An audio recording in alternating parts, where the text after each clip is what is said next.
11 October ఆ రోజున కేంద్ర ఎన్నికల సంఘం తెలంగాణ రాష్ట్రంలో ఉండే 20 మంది ఉన్నతాధికారులు అఖిల భారత సర్వీసులకు చెందిన ఐఏఎస్ ఐపీఎస్ అధికారులపై బదిలీ వేట అనేది ఒక సంచలనం.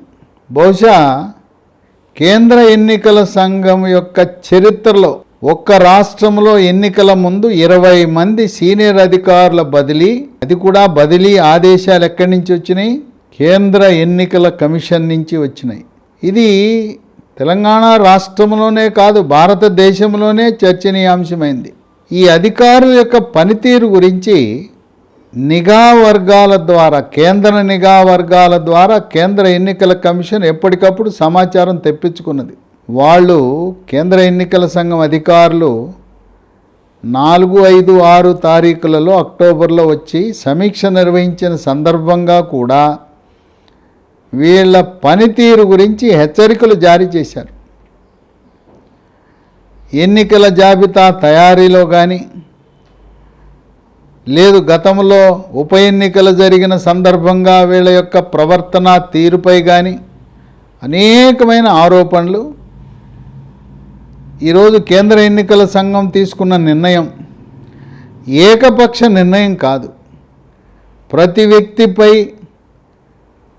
ఇన్ఫర్మేషన్ బ్యూరో ఐబీ కేంద్ర నిఘా సంఘాల యొక్క నివేదిక ఆధారంగానే వీళ్లను వెంటనే విధుల నుంచి తప్పించమని చెప్పి తెలంగాణ రాష్ట్ర ప్రధాన కార్యదర్శి శాంతికుమారికి ఆదేశాలు ఇచ్చారు. దీంట్లో విశేషం ఏంటంటే 3 సీనియర్ ఐపీఎస్ అధికారులు, వాళ్లను తప్పించటం ఒక సంచలనమైంది. పోలీస్ శాఖలో చర్చనీయాంశమైంది. హైదరాబాద్ నగర కమిషనర్ సివి ఆనంద్, వరంగల్ నగర కమిషనర్ రంగనాథ్, నిజామాబాద్ కమిషనర్ సత్యనారాయణ, ఈ 3 కూడా గతంలో పలు సందర్భాల్లో వార్తలకు ఎక్కిన వ్యక్తులే. వీళ్ళు ప్రభుత్వానికి అనుకూలంగా ఉంటారని, ప్రభుత్వం ఏం చెప్తే అది చేస్తారని చెప్పి నియమ నిబంధనలను పక్కన పెట్టి ప్రభుత్వ పెద్దలను వాళ్ళ యొక్క ప్రేమ పాత్రలు కావటానికి తగు నిర్ణయాలు, చట్టాన్ని పక్కబెట్టి చేస్తాడనే ఆరోపణలు కూడా ఈ 3పై ఉన్నాయి. ఇక ఈ 3తో పాటు మరో 10 మంది జిల్లా ఎస్పీలు. వీళ్ళెవరు కూడా ఐపీఎస్లు కాదు, వీళ్ళంతా నాన్ క్యాడర్ ఎస్పీలు, అంటే ప్రమోషన్ మీద ఎస్పీలు అయ్యారు. ఇంకొక ఆరోపణ ఏముందంటే, తెలంగాణ రాష్ట్రంలో అఖిల భారత సర్వీసుల ద్వారా యూపీఎస్సీ ద్వారా ఎంపిక జరిగి ఎంతో ప్రతిభ కలిగిన యువ ఐపీఎస్లను లూప్ లైన్లో పక్కన పెట్టి వీళ్ళైతే మన మాట వింటారు, మనం చెప్పినట్టు చేస్తారని చెప్పి ఈ 10 జిల్లాలలో ఐపీఎస్ లేని నాన్ క్యాడర్ ఎస్పీలు నియామకం చేశారని ఆరోపణలు ఉన్నాయి. వాళ్ళు సంగారెడ్డిలో రమణ కుమార్, జగిత్యాల్లో భాస్కర్, జోగులాంబ గద్వాల్లో సృజన, మహబూబ్ నగర్లో నరసింహ, సూర్యాపేటలో రాజేంద్ర ప్రసాద్, కామారెడ్డిలో శ్రీనివాసరెడ్డి, నాగర్ కర్నూలులో మనోహర్, జయశంకర్ భూపాలపల్లిలో కరుణాకర్, నారాయణపేటలో వెంకటేశ్వర్లు, మహబూబాబాద్లో చంద్రమోహన్. వీళ్ళందరూ కూడా ప్రభుత్వ అనుకూల ధోరణి ఉంటుంది అనే ఆరోపణలు ఉన్నాయి. ఇక దీంతోపాటు కొన్ని శాఖలకు పెద్ద అధికారులు ఉండవలసిన పోస్టులో చిన్న డైరెక్టరు, కమిషనర్ స్థాయిలో ఉండి, ఏదైతే ఎన్నికల నిర్వహణలో కీలకమైన శాఖలున్న వాణిజ్య పన్నుల శాఖ, ఎక్సైజ్ శాఖకి చిన్న స్థాయి అధికారిని నియామకం చేశారనే ఆరోపణలతో ఎక్సైజ్ శాఖ కమిషనర్ని ముషారఫ్ అలీని అక్కడి నుంచి తొలగించారు. అట్లాగే వాణిజ్య పన్నుల శాఖ కమిషనర్ శ్రీదేవిని, రవాణా శాఖ కార్యదర్శిని శ్రీనివాసరాజుని, ఈ 3 అక్కడి నుంచి తొలగించారు. ఎక్సైజ్ శాఖకు వాణిజ్య పన్నుల శాఖకు కనీసము ముఖ్య కార్యదర్శి హోదా కానీ, ప్రత్యేక ప్రధాన కార్యదర్శి ఉన్న ఉన్నత హోదా ఉన్న వారికి మాత్రమే ఈ బాధ్యతలు ఇవ్వండి అని చెప్పి కేంద్ర ఎన్నికల సంఘం ఆదేశం ఇచ్చింది. 24 గంటలు సమయం ఇచ్చారు. 24 గంటల సమయంలో 20 మంది స్థానంలో ప్రతి పోస్టుకి 3 పంపండి ప్యానలు. వాళ్ళ గత 5 సంవత్సరాల వాళ్ళ యొక్క ట్రాక్ రికార్డు, వాళ్ళ చరిత్ర, వాళ్ళకి ప్రతి సంవత్సరము యాన్యువల్ కాన్ఫిడెన్షియల్ రికార్డ్స్ ఏసీఆర్లు అంటారు, అవి, వాళ్ళ యొక్క గుణగణాల గురించి పూర్తి వివరాలు పంపండి అని చెప్పి కేంద్ర ఎన్నికల సంఘం ఆదేశాలు జారీ చేసింది.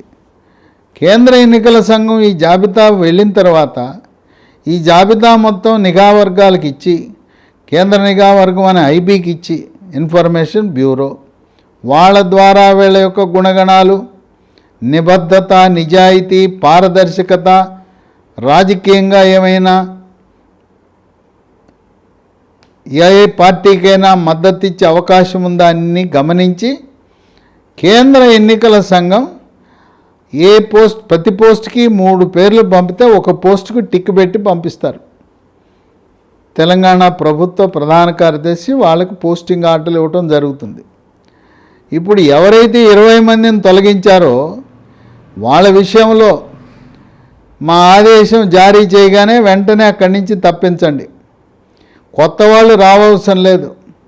ఈ 20 మంది స్థానంలో ఆయన కింద ఉండే 2వ స్థానంలో ఉండే ఆయనకి పదవి బాధ్యతలు అప్పచెప్పి తొలగమనండి. ఎన్నికల ప్రక్రియ డిసెంబర్ 5తో పూర్తవుతుంది. డిసెంబర్ 5 వరకు ఈ 20 మంది అధికారులకు ఏ రకమైన ఎన్నికల బాధ్యతలు కానీ, ప్రభుత్వంలో బాధ్యతలు కానీ ఇవ్వద్దు. వాళ్ళకి విశ్రాంతి ఇవ్వండి, వాళ్ళు ఇంట్లో ఉంటారు, జీతం ఇవ్వండి, ఏ రకమైన హోదా కానీ పోస్టింగ్ కానీ ఇవ్వద్దు. వాళ్ళు ఎన్నికల ప్రక్రియని నిర్వహించటంలో పారదర్శక లోపిస్తుందని మా భావం అని చెప్పి కేంద్ర ఎన్నికల సంఘం భావించింది. ఈ విధంగా ఒక్కసారి ఇలాంటి అధికారుల యొక్క సర్వీస్ రికార్డులో ఎర్రక్షరాలతో ఎన్నికల విధుల నుంచి తొలగించడం అనేది భవిష్యత్తులో వాళ్ళ ప్రమోషన్లకు, పోస్టింగులకు, వాళ్ళ సర్వీసు ట్రాక్ రికార్డుపై కూడా ప్రభావితం చేస్తుంది.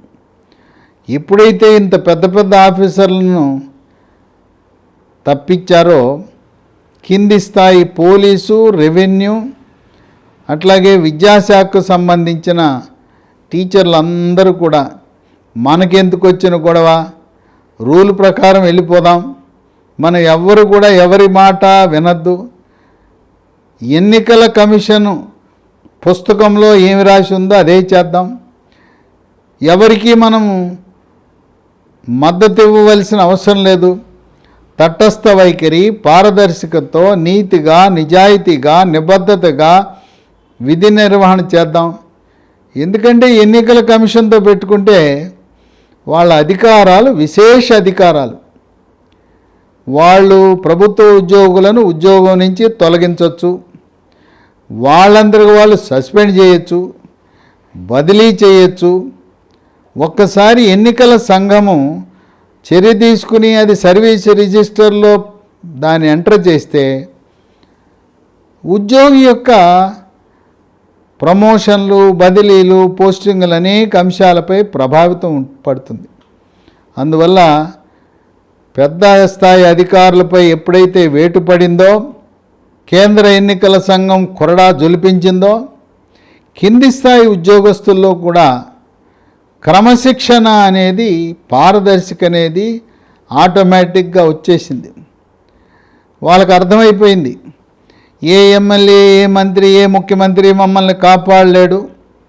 ఎన్నికల సంఘము వాళ్ళు ఒక్కసారి మనల్ని తప్పు చేసిన అధికారిగా గుర్తిస్తే ఎవ్వరు కూడా, ఏ వ్యవస్థ కూడా, ఏ వ్యక్తి కూడా మనల్ని కాపాడదు. ఎందుకు మనము నియమ నిబంధనలు ఉల్లంఘించాలి అనే ఆలోచనలో పడ్డారు. అందువల్ల ఎన్నికలు పారదర్శకంగా జరగటానికి ఈ 20 మంది ఉన్నతాధికారులు అఖిల భారత సర్వీసులో ఉండే అధికారులపై వేటు వేయటం అనేది ఒక శుభసూచకంగా విద్యార్థికులు, మేధావులు, విశ్లేషకులు భావిస్తున్నారు. కొంత భయం అనేది వచ్చింది. అధికారంలో ఉండే పార్టీ బీఆర్ఎస్ పార్టీ తనకు అనుకూలమైన అధికారులందరినీ కూడా వివిధ జిల్లాలలో వివిధ శాఖల్లో పోస్టింగ్ ఇచ్చారు. 20 మందితో ఆగవలసిన అవసరం లేదు. ప్రతిరోజు నిఘా వర్గాల ద్వారా సమాచారం సేకరిస్తూ ఎవరైతే ఎన్నికలు స్వేచ్ఛాయుత వాతావరణంలో నిర్వహించడానికి ఆటంకం కలిగిస్తున్నారో రాజకీయ పార్టీలతో సమావేశమై వాళ్ళతో సంప్రదిస్తూ రాజకీయ పార్టీలకు అనుకూలంగా ప్రవర్తిస్తున్నారో అటువంటి ప్రభుత్వ ఉద్యోగులను గుర్తించి వారిపై కూడా వేటు వేయటానికి ప్రతిరోజు సెల్ ఫోన్లను కూడా, వాట్సాప్లను కూడా మానిటరింగ్ చేస్తూ, సెల్ టవర్ల ద్వారా మానిటరింగ్ చేస్తూ ఏం జరుగుతుందో ఎప్పటికప్పుడు కేంద్ర ఎన్నికల కమిషన్లో ఒక ప్రత్యేక సెల్ ఏర్పాటు చేశారు. ఆంధ్రప్రదేశ్లో ఈ ఎన్నికల అధికారుల సెల్ ఫోన్ల మానిటరింగు, వాళ్ళ యొక్క దినచర్య, వాళ్ళ ప్రవర్తన, వాళ్ళ కదలికలపై నిఘా ఉంచి ఎప్పటికప్పుడు ఢిల్లీలో కేంద్ర ఎన్నికల కమిషన్ 5 రాష్ట్రాలకు సంబంధించి 5 నిఘా సెల్లను ఏర్పాటు చేసి దాని ద్వారా తదుపరి చర్యలు ఉపక్రమించడానికి సిద్ధంగా ఉంది. ప్రజాస్వామ్యవాదులు, పారదర్శకంగా ఎన్నికలు జరగాలనుకునేవారు రాజకీయ పార్టీల ప్రలోభాలకు లొంగకుండా ప్రభుత్వ ఉద్యోగులు నిష్పక్షపాతంగా పనిచేయాలని కోరుకునే వారందరూ కూడా స్వతంత్ర భారతంలో ఆనాడు శేషన్ ఎన్నికల కమిషనర్ అంటే టెర్రర్, ఆయన కూడా ఒక రాష్ట్రంలో 20 మంది అధికారులు బదిలీ చేసిన దాఖలాలు లేవు. అంటే చరిత్రలో ఒక్క రాష్ట్రంలో 20 మంది అధికారులను బదిలీ చేయటం, ఆ బదిలీ కూడా కాదు, అసలు ఎన్నికల విధులే కాదు, ప్రభుత్వ సేవలు అందించడానికి కూడా ఎన్నికలయ్యే వరకు వాళ్ళకి అర్హత లేదు అని ప్రకటించడం అనేది ఒక విశేషంగా విశ్లేషకులు భావిస్తున్నారు. ఏది ఏమైనా ఇలాంటి చర్యల వల్ల ప్రభుత్వ ఉద్యోగస్తుల్లో జవాబుదారీతనం పెరిగి ఎంతో కొంత భయంతో ఉద్యోగం పోతుంది, సస్పెండ్ చేస్తారు, ఉద్యోగాన్ని నుంచి తొలగిస్తారనే భయంతో రాజకీయ పార్టీలకి అనుకూలంగా ప్రవర్తించడం మానివేస్తారని విశ్లేషకులు భావిస్తున్నారు.